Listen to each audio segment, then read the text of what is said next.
Elena Vasquez stood at the center of the massive council chamber. The room stretched out like a giant bowl around her, with seats rising up in circles. Hundreds of alien beings filled those seats, all looking down at her with eyes that showed everything from boredom to disgust. She had prepared for this day for 10 years. As Earth's main representative, she carried the hopes of 8 billion humans. Today, the Galactic Accord Council would vote on whether humanity could become a full member of galactic society. For 30 years, Earth had been a probationary species. This meant humans could trade with other worlds and learn from alien teachers, but they had no real voice in galactic decisions. No voting rights. No protection under galactic law. No respect. Elena touched the small device on her wrist. It would translate her words into the thousands of languages spoken across the galaxy. She began her speech.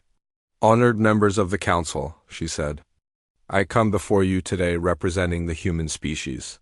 For 3 decades we have worked alongside your civilizations. We have learned from your wisdom. We have contributed to galactic prosperity.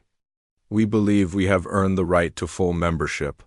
A sound filled the chamber. It took Elena a moment to realize what it was. Laughter, not friendly laughter, but the kind that said someone had just heard a very funny joke. The first to speak was Zexai, the representative of the Zorathi people. His body was made of living crystal that sparkled under the chamber lights. His voice sounded like wind chimes in a storm. "The humans speak of contribution," Zexai said. "What have they given us? Crude machines that burn fossil fuels? Simple computers that barely function? Their greatest achievement is strapping rockets to metal tubes and calling it space travel." More laughter filled the chamber. Elena felt her face grow hot, but she kept her expression calm. The Veltar representative spoke next. The Veltar were a hive mind, millions of individual bodies controlled by one shared consciousness. When they spoke, it was like hearing an entire crowd talk at once. "We have studied human society for 30 years, the Veltar said. "They cannot even agree among themselves. Their planet has hundreds of different governments. They fight wars over resources while their people starve. They are chaotic and primitive. How can beings who cannot govern one small world help govern a galaxy?" Elena opened her mouth to respond, but another voice cut her off. This one belonged to Cathara, the Kethmori delegate. The Kethmori were known across the galaxy for their wisdom and diplomatic skills. Their word carried great weight in the council. "I have served on this council for 200 years, Cathara said. Her voice was soft but carried clearly through the chamber. "I have seen many species apply for membership. Some were accepted because they showed great intelligence, others because they brought new technologies, some because they demonstrated wisdom and peaceful intentions." She paused and looked directly at Elena. "Humans have shown none of these qualities. They are violent by nature. They solve problems with weapons instead of words. They are emotionally unstable and cannot be trusted with galactic security. I recommend not only that we deny their application, but that we consider ending their probationary status entirely." The chamber erupted in voices of agreement. Elena heard words like barbaric, primitive, and dangerous echoing around her. She closed her eyes for a moment and thought about home, about children in schools learning math and science, about artists creating beautiful music and paintings, about doctors working day and night to save lives, about engineers building bridges and solving problems that seemed impossible. When she opened her eyes, the noise had died down. The council was ready to vote. The voting system was simple. Each species pressed a button. Green for yes, red for no, yellow for undecided. Elena watched as the massive display above the chamber filled with lights. Red, red, more red lights than she could count. A few yellow lights scattered here and there. 3 green lights. Just 3. The final count appeared on the screen. 847 votes against. 12 undecided. 3 in favor. The chamber was silent now. Elena felt the weight of those numbers. She thought about the billions of humans watching this moment on Earth, children who dreamed of exploring the stars, Scientists who wanted to share their discoveries. People who just wanted to be part of something bigger than themselves. Chairman Vorth, the council leader, spoke in his deep, rumbling voice. The application of the human species for full galactic membership is denied. Furthermore, the council recommends a review of their probationary status. Elena nodded slowly. She touched her translation device and spoke clearly. "Thank you for your decision," she said. "Humanity acknowledges the will of this council. We understand that you find us unworthy of joining galactic society." She paused and looked around the chamber at all the alien faces watching her. "Therefore, effective immediately, humanity withdraws from all existing agreements with galactic civilization. All human personnel, ships, and equipment will return to Earth space within 72 hours. All technology sharing agreements are terminated. All trade contracts are void. All diplomatic relations are severed." The chamber suddenly felt different. Elena noticed some of the representatives sitting up straighter in their seats. "You have made it clear that humans have nothing of value to offer galactic society," Elena continued. "We accept your judgment. Earth will no longer burden you with our primitive presence." She lifted her wrist and activated her personal communicator. The device connected her directly to Admiral Sarah Chun, commander of all human forces in space. "Admiral," Elena said. Her voice was calm but carried clearly through the silent chamber. "Execute Protocol 7. Bring everyone home." Elena looked one last time at the faces around her. Some looked confused. Others worried. A few still showed the same arrogance as before. "Good day," she said. She turned and walked toward the exit. Her footsteps echoed in the silent chamber. Behind her, she heard the first worried voices beginning to speak. As the chamber doors closed behind her, Elena allowed herself a small smile. The real work was about to begin. Admiral Sarah Chun stood in the command center of the human space station orbiting Centauri Prime. Around her, dozens of screens showed the locations of every human ship, base, and outpost across the galaxy. Red lights were appearing one by one as each location confirmed they had received the recall order. "Protocol 7 is active," she announced to her staff. "All human personnel have 72 hours to return to Earth space. No exceptions." Captain Torres, her second in command, approached with a worried expression. "Admiral, this will create chaos. We have people working on hundreds of different projects across the galaxy. Some of them are critical to alien civilizations." Sarah's expression was hard as steel. "The Council made their position clear, Captain. Humans are primitive and have nothing to offer. We're simply giving them what they asked for." Across the galaxy, the withdrawal began on Zorathy Prime, the homeworld of the crystal beings. Chief Engineer Vexter watched in horror as his planet's main power grid started failing. The massive energy collectors that powered his civilization had been working perfectly for 20 years. Ever since human engineers had solved a problem that Zorathy science could not crack, the problem was resonance. Zorathy energy collectors worked by capturing power from their sun, but they suffered from energy waves that made them unstable. Human physicist Dr. James Park had developed quantum stabilizers that eliminated the problem completely. The technology seemed simple, so the Zorathy had assumed they understood it fully. Now, as human technicians packed their equipment and prepared to leave, Vexter realized they had never been given the complete technical plans. The stabilizers were failing, and without human expertise, there was no way to fix them. "Wait," Vexter called out to the departing humans. "You cannot leave now. Our entire civilization depends on these systems." Dr. Park turned back, his face showing no emotion. "I'm sorry, but the Council was very clear. Humans have nothing valuable to contribute to galactic society. Surely your advanced science can solve this simple problem."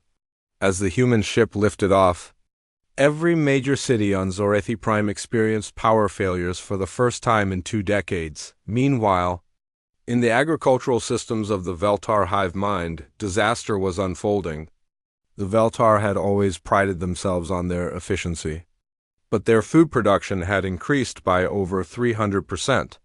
In recent years, thanks to human innovations, Botanist Dr. Sarah Kim had developed new crop varieties that grew faster and produced more food than anything the Veltar had created in thousands of years of evolution. The plants were genetic hybrids that combined the best traits of dozens of different species. The problem was that the genetic codes were stored in human computer systems with quantum encryption that even the Veltar hive mind could not break. Without access to these codes, they could not reproduce the hybrid plants. Worse, the existing crops would begin to degrade within a few growing seasons. "This is impossible," the Veltar collective consciousness said through their representative. "Surely you will not let billions starve because of a political disagreement." Dr. Kim was loading the last of her research into a transport ship. She looked at the Veltar representative with sadness in her eyes. "The Council called humans emotionally unstable and primitive," she said. "They voted to remove us from galactic society. I'm just following their wisdom." As the human ships departed, the Veltar began calculating how many worlds would face famine in the coming years. The worst situation was developing in the Kethmori diplomatic centers. The Kethmori were the galaxy's premier negotiators, and their skills had kept peace between species for centuries. But recently, they had begun to depend on human psychological advisors. Humans had a strange ability to understand the emotional undercurrents in negotiations. While the logical Kethmori focused on facts and rules, humans could sense when someone was lying, afraid, or hiding something important. This emotional intelligence had made Kethmori diplomacy incredibly effective. Ambassador Kithara, the same person who had spoken against humans at the Council, watched as human advisors prepared to leave the diplomatic compound. "Dr. Martinez," she called to the chief human psychologist, "you must reconsider. We have 3 major peace negotiations scheduled this month. Without human insight, these talks could fail." Dr. Martinez stopped packing and looked at the Kethmori ambassador. "Ambassador Kithara, you yourself said that humans are emotionally unstable and cannot be trusted. Surely our primitive emotions have nothing to offer your advanced diplomatic protocols." As the humans departed, Kithara realized that every major treaty negotiated in the past 20 years had involved human mediators. Without them, the carefully maintained peace between dozens of species was about to become much more fragile, but the real shock came from Centauri Station, the galaxy's most important research facility. Director Molthak, a brilliant scientist from the insectoid klaxon species, had always believed that his facility was successful because of alien genius. As human researchers packed their laboratories, Molthak began reviewing the station's recent breakthroughs: faster-than-light communication systems, medical nanobots that could cure any disease, artificial gravity generators that made space habitats possible. With growing horror, Molthak realized that 73% of all breakthrough technologies developed at Centauri Station had human scientists as the primary researchers. The aliens had provided funding and facilities, but humans had done most of the actual innovation. "This cannot be correct," Molthak said to his computer. "Humans are primitive." The Council said so. But the data was clear. Humans had not just contributed to galactic science, they had led it. And now they were taking their knowledge with them. Dr. Elizabeth Chun, the station's lead physicist, was supervising the removal of human equipment. Molthak approached her desperately. "Dr. Chun, surely you cannot remove all of this research. It belongs to the galaxy." Elizabeth looked at him with cold eyes. "Director Molthak, this research was conducted by primitive human minds. The Council made it clear that we have nothing valuable to contribute.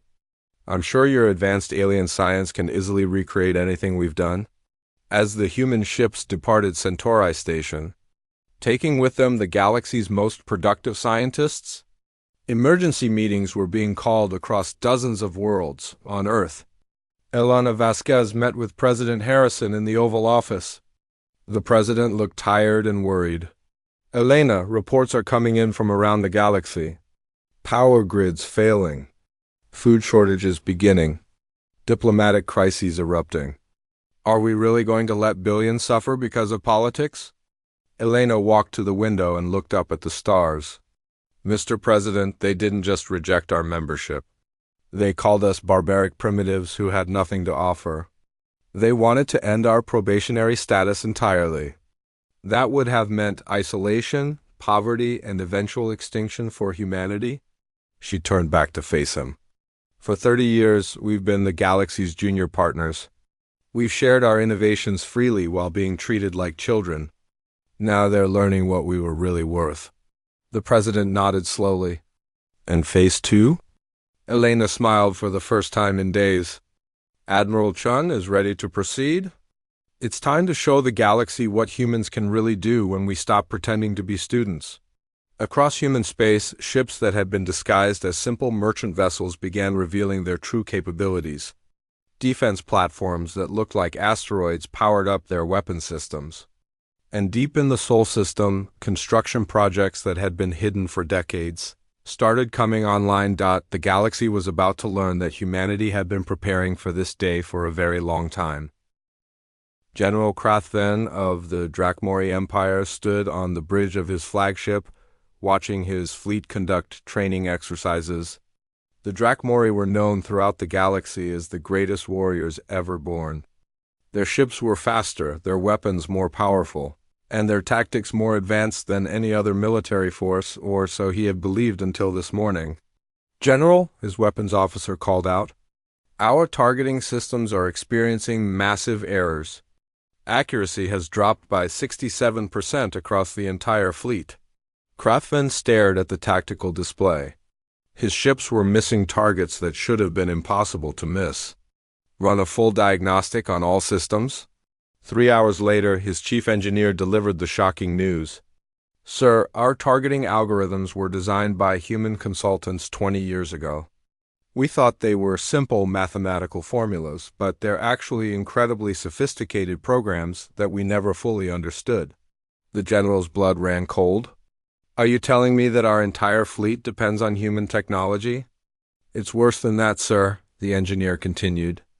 "I've been reviewing our tactical improvements over the past 3 decades. Every major advancement in our military strategy came from human advisors. They called them defensive suggestions, but they were actually detailed analyses of our weaknesses and how to fix them." Krathven realized the horrible truth. Humans had been quietly cataloging every flaw in Drakmori warfare while pretending to be junior partners learning from superior alien knowledge on Centauri Station. Director Molthak was discovering something even more disturbing. As he investigated the station's research history, he found that human contributions went far beyond what anyone had realized. The artificial gravity generators that made space stations possible had been invented by Dr. Robert Kim, a human physicist. The faster-than-light communication system that connected the galaxy was based on human quantum entanglement research. The medical nanobots that had revolutionized galactic healthcare were designed by human scientists, but the humans had been clever about it. They always worked as part of mixed teams, and they let alien scientists take credit for the breakthroughs. The galaxy had assumed that humans were just doing simple support work while their betters handled the real science. How did we not see this? Molthak asked his assistant, a young Klaxon named Ziltek. "Sir, I've been reviewing the personnel files. In every major research project, humans made up less than 20% of the team, but they were always assigned the most critical tasks. We thought we were giving them grunt work to keep them busy." Molthak pulled up the technical specifications for the station's life support systems. His compound eyes widened as he realized the elegant mathematical beauty of the design. This wasn't primitive human engineering. This was genius-level work that his own species couldn't have created. Meanwhile, on the trade world of Nexus Prime, the Galactic Commerce Network was collapsing. The massive computer system that managed trade routes for 12 sectors had crashed, and no one could figure out how to fix it. Trade Master Velkoth, a member of the commercial Sirathi species, called an emergency meeting with his technical staff. "How did this happen?" he demanded. "This system has been running perfectly for 15 years. His chief programmer, a tentacled being named Chixara, displayed the system architecture on a holographic screen. Sir, the routing algorithms were designed by a human team led by Dr. Maria Santos. We thought they were simple optimization programs, but they're actually incredibly complex systems that adapt and learn. Velkoth stared at the display. Are you telling me that humans designed the entire galactic commerce network? Not just designed it, sir. They've been maintaining and improving it this whole time. Every efficiency upgrade, every new feature, every security patch came from human programmers. We just implemented their suggestions without understanding how sophisticated they really were. The truth was spreading across the galaxy like a shockwave. Species after species was discovering that humans had been the hidden architects of galactic civilization on the agricultural world of Verdant. The Botanical Council was in chaos. The crops that fed billions across the galaxy were failing, and they finally understood why. Human botanist Dr. Sarah Kim hadn't just created hybrid plants, she had designed an entire, interconnected ecosystem. Each crop variety was designed to work with dozens of others, sharing nutrients and protecting each other from disease. The system was so elegant that it had seemed natural to the alien farmers who used it. Now they realized it was actually a masterpiece of biological engineering that they could never have created themselves. But perhaps the most shocking discovery came from the Kethmori diplomatic corps. Ambassador Kithara was reviewing peace treaties from the past 20 years, when she made a terrifying realization that every single major diplomatic success had involved human psychological advisors.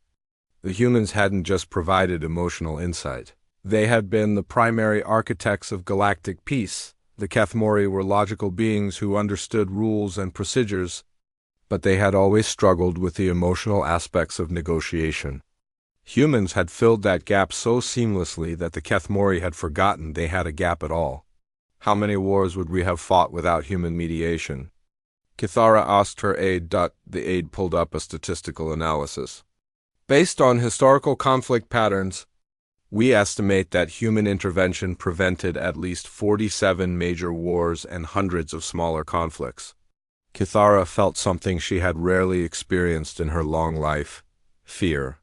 The beings they had dismissed as emotionally unstable primitives had actually been keeping galactic civilization from tearing itself apart. The revelations kept coming. Human linguists had created the translation protocols that allowed different species to communicate. Human engineers had designed the shipping containers that made interstellar trade possible. Human doctors had developed the medical techniques that were saving lives across the galaxy. In every field, in every sector, humans had quietly become indispensable while letting others take the credit. On Earth, Dr. James Wright, the planet's chief science advisor, was preparing for a very special broadcast. He stood in the communication center deep beneath the Rocky Mountains, surrounded by screens showing the chaos spreading across the galaxy. Dr. Wright, President Harrison said, "Are you ready to show them what we've really been doing?" Wright nodded.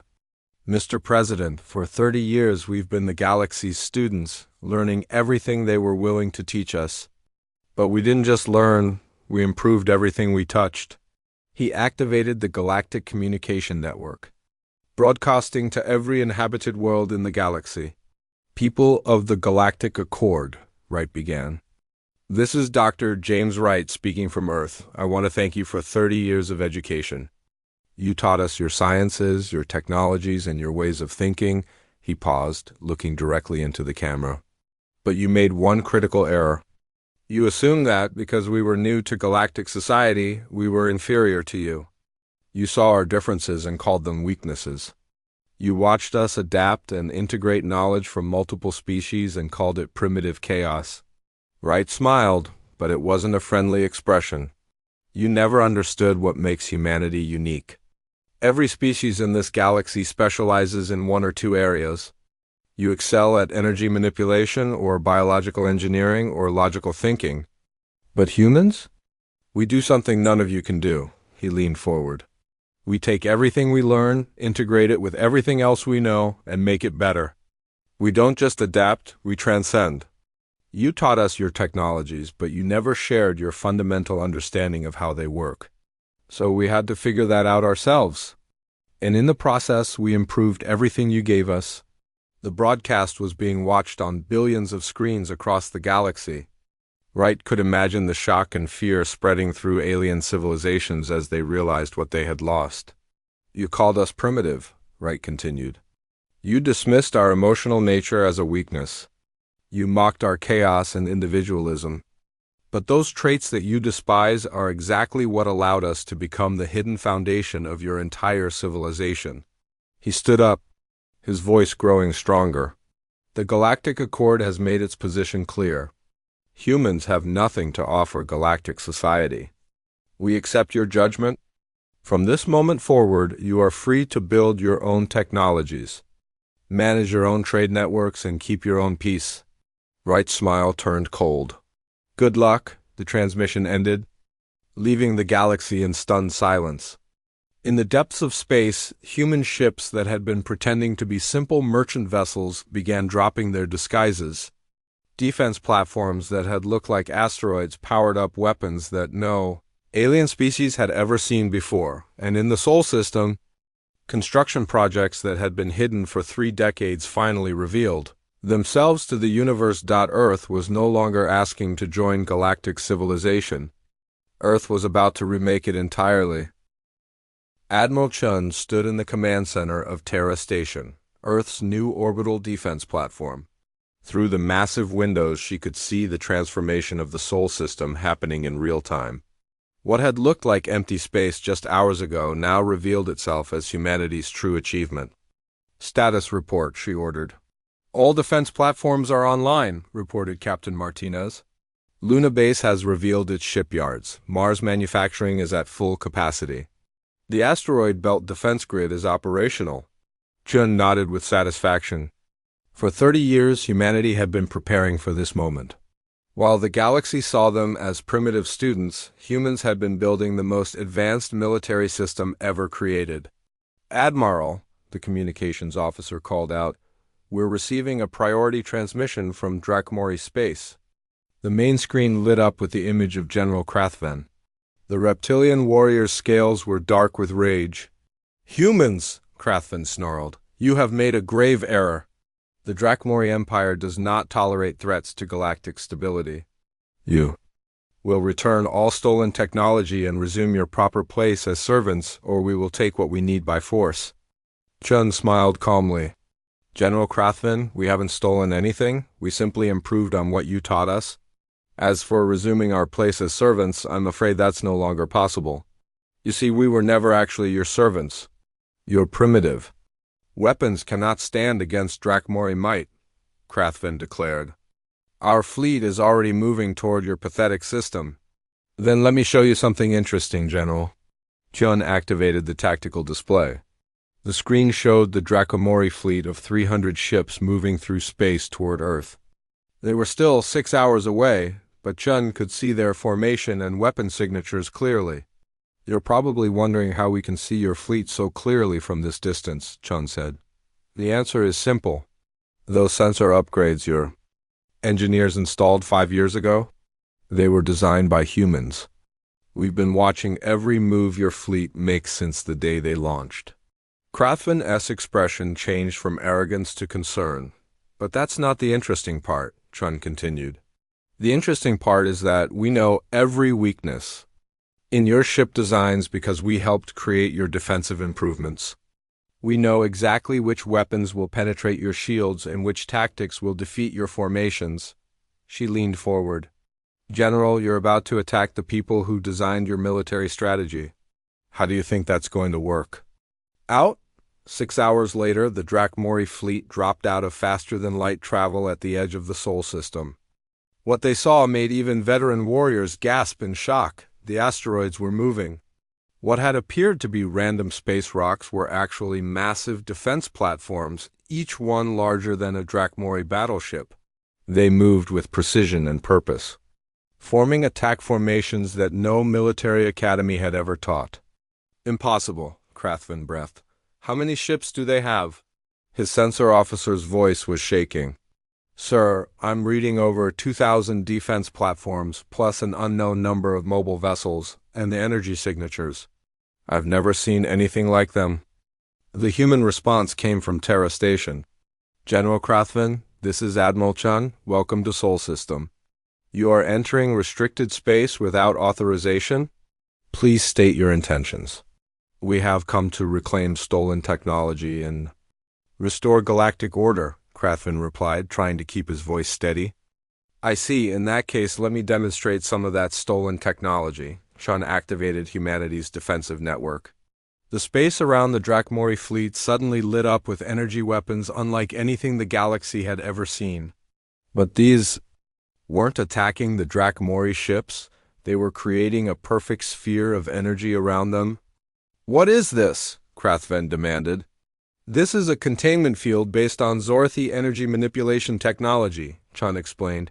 But we've made some improvements. Your ships cannot move, cannot fire weapons, and cannot communicate with the outside galaxy.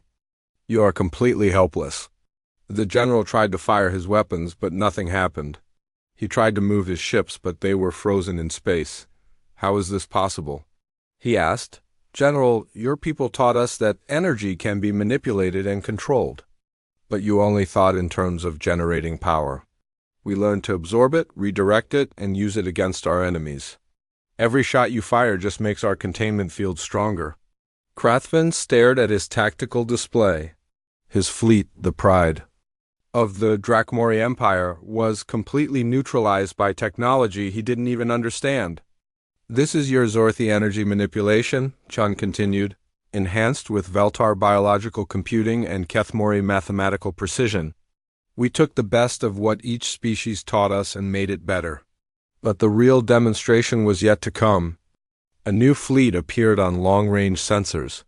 The Zorthi had sent their crystal ships, confident that their energy-based weapons would be more effective than Drakmori projectiles, Zexhai. The same crystal being who had mocked human technology at the Council commanded the Zorthi fleet personally. He was sure that beings who used crude combustion engines could not possibly understand true energy manipulation. Human primitives, Zexhai broadcast, prepare to face the power of pure energy. The Zorthi fleet fired simultaneously. Hundreds of energy beams, each one capable of destroying a planet, streaked toward the human defense platforms. What happened next made Krathven understand just how much trouble the galaxy was in. The human platforms didn't dodge the energy beams. They absorbed them. Every single shot was captured by invisible fields around the human defenses and channeled into massive capacitors. Thank you for the energy donation, Chun broadcast to Zexhai. We needed to charge our weapon systems. The human platforms fired back, but instead of hundreds of separate beams, they unleashed focused streams of energy that were 10 times more powerful than anything the Zorthi had shot at them. Zorthi ships, designed to generate energy but not to absorb massive amounts of it, overloaded instantly. Crystal hulls cracked and shattered. Entire vessels went dark as their energy cores couldn't handle the feedback. Impossible, Zexhai whispered. We are the masters of energy manipulation. Were, Chun corrected. You were the masters. You taught us the basics, but you never understood the deeper principles. We figured out that energy manipulation isn't about generating power. It's about controlling the flow of energy itself.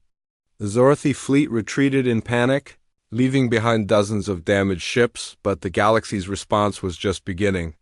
The Veltar hive mind, desperate to regain access to their food production technology, sent a massive swarm fleet. Millions of small ships controlled by the collective consciousness approached Earth from all directions.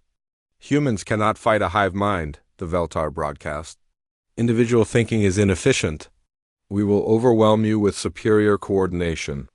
Admiral Chun activated another hidden human capability. Across the Sol system, artificial intelligence systems came online. Not simple computers, but true AI minds that could think and adapt faster than any biological brain. You're right, Chun replied to the Veltar. Individual thinking can't match a hive mind.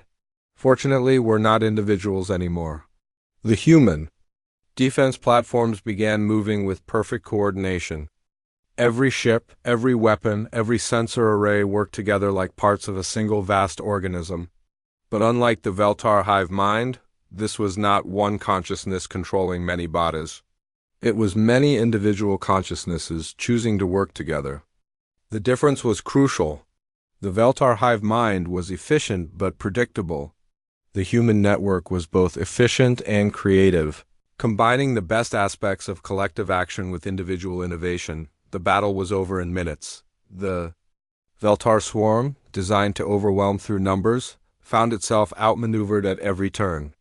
Human ships anticipated their moves and responded faster than the hive mind could adapt. How? The Veltar collective asked. We perfected group consciousness millions of years ago. You perfected control? Chun corrected. We perfected cooperation. There's a difference. As news of these defeats spread across the galaxy, panic began to set in. The species that had dismissed humanity as primitive now realized they were facing something unprecedented, a civilization that had learned from everyone and surpassed them all. On Kethmori Prime, Ambassador Kithara watched the reports with growing dread. The logical part of her mind was calculating probabilities, and none of them were good for the galactic status quo. What have we done? She asked her aide. The aide pulled up Earth's communication logs. Ambassador, we have received 17 requests for emergency diplomatic meetings. The humans have responded to all of them with the same message. The message appeared on Kithara's screen. Earth is no longer accepting diplomatic communications from members of the Galactic Accord Council. Please direct all future correspondence to the Terran Commonwealth Immigration Office. Kithara felt something she had never experienced before: helplessness. The galaxy's greatest diplomatic minds had just been told they were no longer relevant. But the final shock came from Centauri Station. Director Molthak had been trying desperately to restart the research projects that depended on human knowledge. His scientific teams were working around the clock, but they kept running into the same problem. The humans hadn't just contributed to galactic science.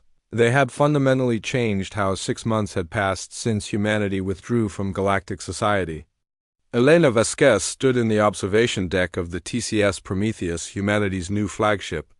Through the transparent aluminum windows, she could see ships from dozens of species waiting in neat formations, all requesting permission to approach Earth. The galaxy had changed completely. The proud Galactic Accord Council no longer existed. In its place, hundreds of individual species were begging to join something new, the Terran Commonwealth. Ambassador, Captain Torres announced, the galactic delegation has arrived for the formal surrender ceremony. Elena nodded. Show them to Conference Room Alpha, and Captain? Make sure they wait exactly 30 minutes before I arrive.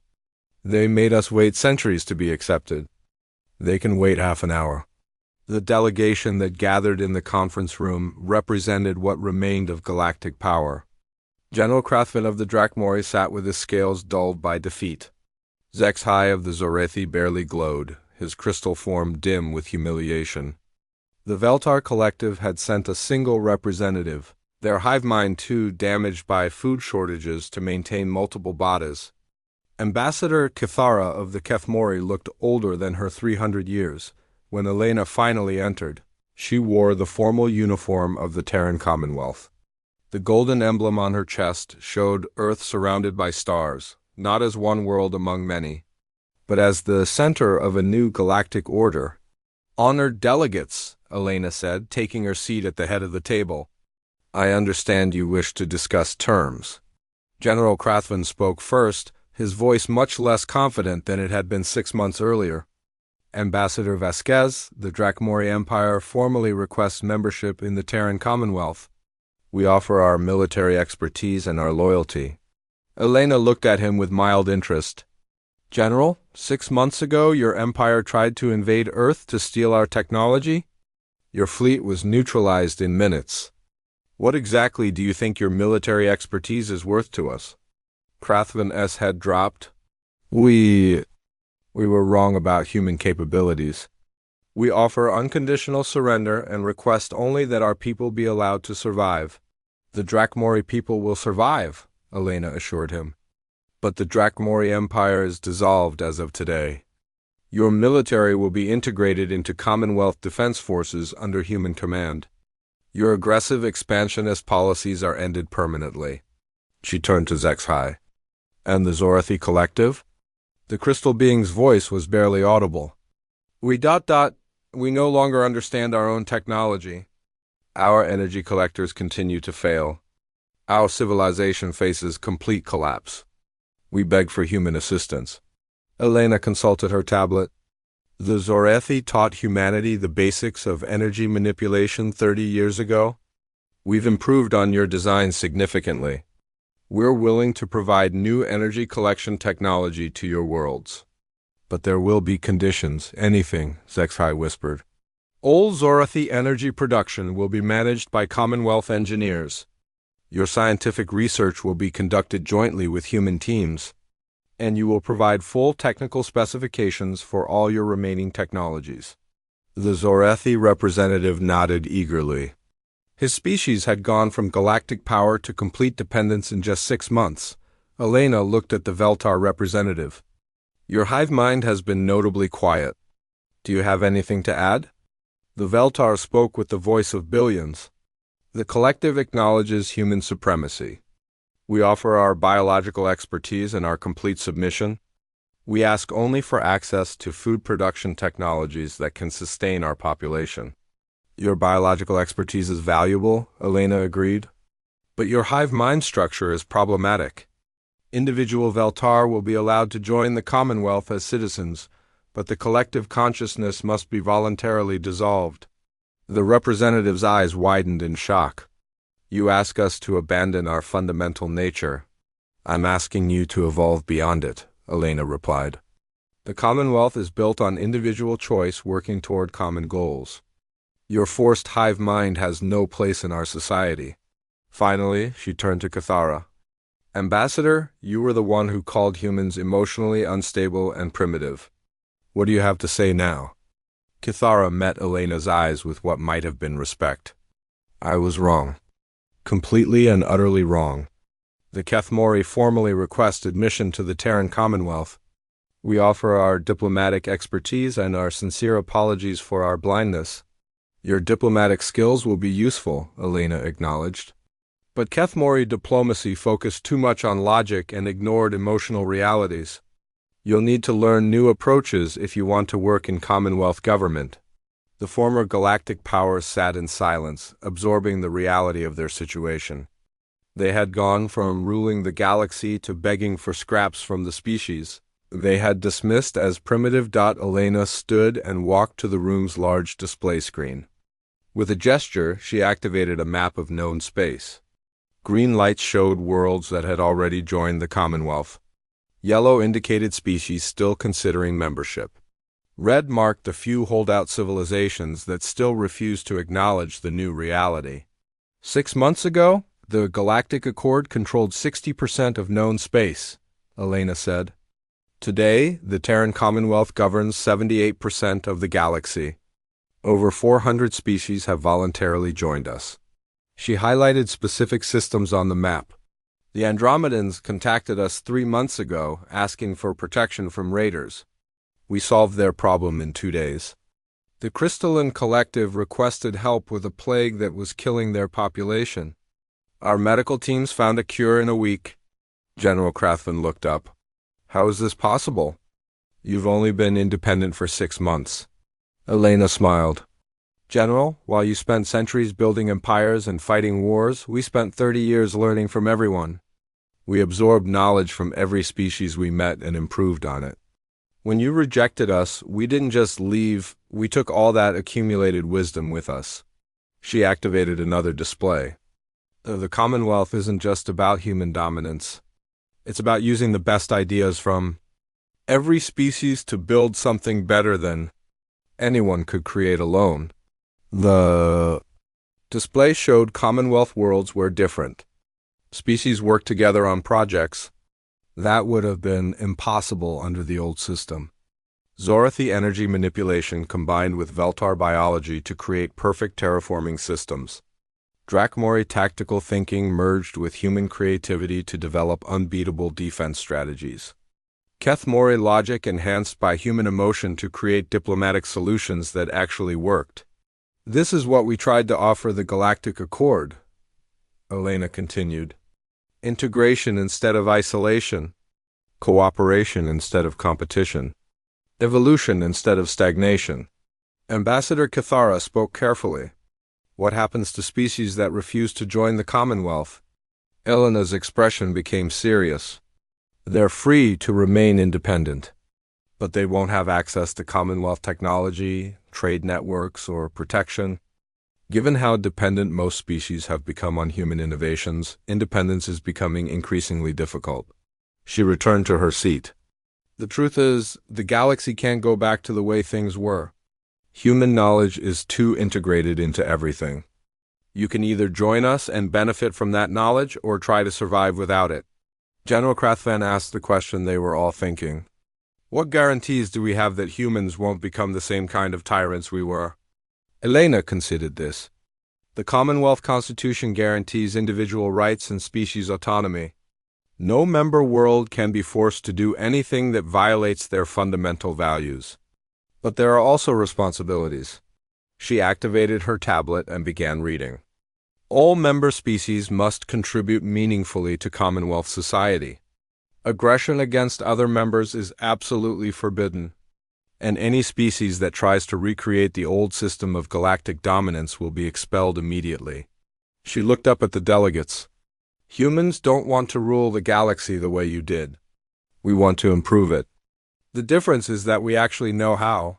The negotiations continued for 3 more hours. By the end, every species represented had signed preliminary agreements to join the Commonwealth. They would have to prove their commitment through actions. But the framework was in place. As the delegates prepared to leave, Kithara approached Elena privately. Ambassador Vasquez, may I ask you something personal? Of course. 6 months ago, when you activated Protocol 7, did you know it would lead to this? Did you plan for humanity to become the dominant galactic power? Elena was quiet for a long moment. Ambassador, humans have a saying, hope for the best. Prepare for the worst. We hoped the galaxy would accept us as equals. We prepared for the possibility that you wouldn't. She walked to the window and looked out at Earth. Blue and beautiful in the distance. For 30 years, we watched civilizations that claimed to be advanced treat each other with suspicion and contempt. We saw species with incredible potential wasted on petty conflicts. We knew we could do better, but we hoped we'd get the chance to prove it peacefully. She turned back to Kithara. When the Council rejected us, they forced our hand. But honestly, maybe it was for the best. The old system was broken. The galaxy needed something new. 1 year later, the Terran Commonwealth spanned 90% of known space.